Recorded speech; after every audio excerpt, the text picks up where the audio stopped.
All right, everyone, let's talk quickly about Tropical Storm Dolly. We got our latest update from the National Hurricane Center in at 5 o'clock. And notice on this forecast loop, looks a little healthy in the beginning, but then watch how it just deteriorates as we go through time here, forward in time. A lot of dry air getting entrained into the system right now. That's Saharan dust. Right now, winds sustained at 40 miles per hour at its core, so barely holding on to tropical storm status. To be a tropical storm, among a couple of other parameters, you need winds of 39 miles per hour at its core. Moving west at 24 miles per hour. We'll continue that westerly track over the next several days, but it will also weaken. Not only is it going to run into wind shear, but that dry air is going to continue to train into the storm. So notice it will hold steady at a tropical storm with about 40 mile per hour winds through the overnight tonight, and then ultimately weaken back into a remnant low by tomorrow afternoon, with its sights set on the Lesser Antilles, parts of the British Virgin Islands, also Puerto Rico. So a bit of a rainy forecast this weekend in parts of the Caribbean.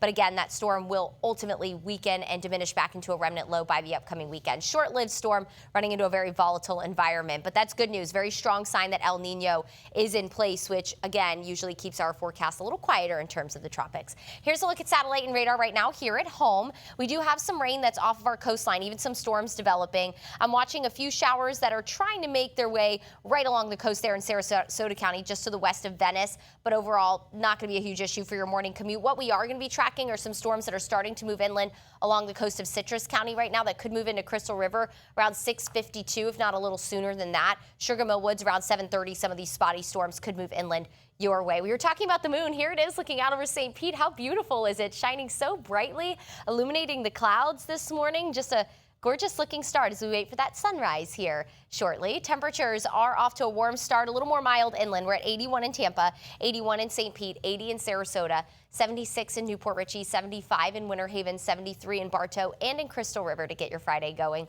Let's take you through Futurecast. Again, we are going to watch for a few coastal morning showers between now and about 10 o'clock. This model, I don't think, is doing a very good job with initializing that activity. But again, that southwest wind should push some of those storms inland. And I think that'll be the case even around lunchtime today as well. From Pinellas County up through the Nature Coast, some heavy downpours possible for that ride home for the kiddos. Anywhere from Tampa and areas east, scattered storms will be possible.